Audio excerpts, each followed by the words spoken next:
చాలామంది బీటెక్ స్టూడెంట్స్లో ఉన్న main doubt ఏంటంటే రిఫరెన్స్ లేకపోతే 2026లో జాబ్ వస్తుందా అనేది డౌట్ ఉంటుంది. సో రిఫరెన్స్ లేకుండా కూడా జాబ్ వచ్చే అవకాశాలు చాలా ఉంటాయండి. ఎందుకు అంటే క్యాండిడేట్కి కావాల్సింది రిఫరెన్స్ కంటే స్కిల్స్ విజిబిలిటీ ఉండాలి.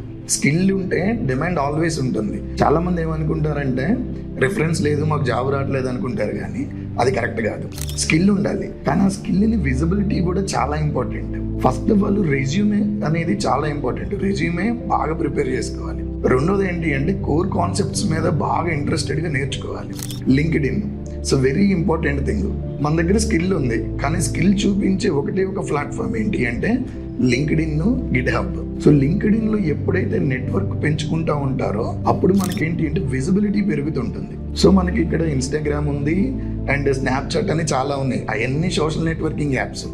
దాంట్లో మనకు ఫ్రెండ్స్ దొరుకుతారు, మనం నెట్వర్కింగ్ బాగా బిల్డ్ చేసుకుంటాం. కానీ మనకి యాక్చువల్గా ఇండస్ట్రీలో నెట్వర్క్ పెంచుకోవాల్సిన ఒకే ఒక ఆప్షన్ ఏంటి అంటే లింక్డ్ఇన్. సో ఎప్పుడైతే క్యాండిడేట్స్ నెట్వర్క్ పెంచుకుంటూ ఉంటారో, హెచ్ఆర్లు కనెక్ట్ అవుతూ ఉంటారో, సో ఆటోమేటిక్గా స్కిల్ విజిబిలిటీ అయితే జాబ్స్ వచ్చే అవకాశాలు ఉన్నాయి. రిఫరెన్స్ ఉండాల్సిన పని ఏం లేదు. సో రిఫరెన్స్ ఎంతవరకు పనిచేస్తుంది అంటే మనకి రెజ్యూమే సెలక్షన్ వరకు పనిచేస్తుంది అంతే. కానీ జాబ్ కొట్టాలంటే డెఫినెట్లీ స్కిల్ ఉండాల్సిందే. స్కిల్ ఉంటే సరిపోతుంది. సో రిఫరెన్స్ ఉంటేనే జాబ్ వస్తుంది అనేది అయితే మటుకి ఇప్పుడున్న ఇండస్ట్రీలో ఒక ఫాల్స్ ఎలిగేషన్ లాంటిదే.